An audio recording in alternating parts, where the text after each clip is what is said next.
Oke, ada satu hal nih yang kita semua pasti pernah ngalamin, tapi mungkin jarang banget kita pikirin dalam-dalam. Pernah kepikiran nggak sih kenapa ya waktu kita kecil kita pakainya pensil, tapi pas sudah gedean dikit, disuruh ganti pakai pulpen? Ternyata ini bukan cuma soal ganti alat tulis loh. Percaya deh, di baliknya itu ada pelajaran hidup yang dalam banget. Nah, mari kita mulai dari awal ya. Dari pensil, ya alat tulis pertama kita semua yang ternyata punya sifat yang istimewa banget. Coba deh bayangin, pensil itu sifatnya apa? Dia tuh pemaaf kan? Tiap kali kita salah tulis, salah gambar, gampang banget. Tinggal ambil penghapus, sret, hilang deh, bersih lagi. Seakan-akan kesalahan itu nggak pernah terjadi. Nah, inilah dunia masa kecil kita. Dunia yang aman, yang risikonya rendah banget. Dan ini masuk akal banget kan? Waktu kita masih anak-anak, kita tuh ibaratnya lagi di laboratorium kehidupan. Tugas kita ya mencoba, bereksperimen, dan ya jelas bikin banyak kesalahan. Nah, pensil ini ngasih kita kemewahan buat salah tanpa perlu takut. Tapi, semua itu berubah. Tiba-tiba, kita masuk ke babak yang baru. Semakin kita dewasa, taman bermain yang aman itu pelan-pelan hilang. Dunia nyata mulai nuntut sesuatu yang beda, sesuatu yang lebih permanen. Tanda tangan kontrak, ngisi formulir penting, nyatet janji, semua hal ini nggak bisa ada revisi kan? Tiba-tiba, dunia yang serba bisa dihapus, itu udah nggak relevan lagi.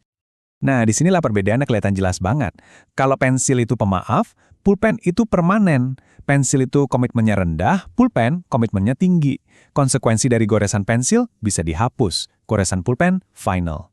Ini bukan cuma ganti alat, ini pergeseran cara hidup yang fundamental.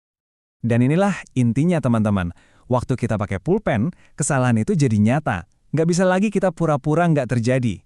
Paling kita cuma bisa coret atau tip X, tapi jejak kesalahan itu akan selalu ada di sana. Jadi pengingat. Jadi ini jelas bukan cuma soal ganti alat tulis ya. Ini sebenarnya adalah pelajaran hidup yang tersembunyi. Pergantian dari pensil ke pulpen itu, tanpa kita sadari, sebenarnya kayak semacam ritual. Ritual kedewasaan.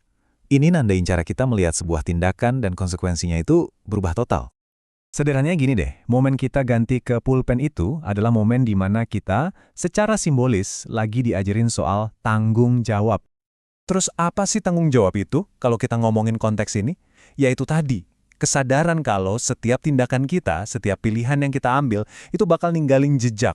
Kita nggak bisa lari dan ngehapus gitu aja. Kita harus hadapi, kita akui, dan yang paling penting, kita belajar dari situ. Karena kita tahu tintanya permanen, otomatis kita jadi mikir dua kali kan sebelum nulis. Kita jadi lebih hati-hati, lebih bijak. Setiap goresan pulpen itu jadi sebuah komitmen. Persis seperti keputusan-keputusan yang kita ambil waktu dewasa.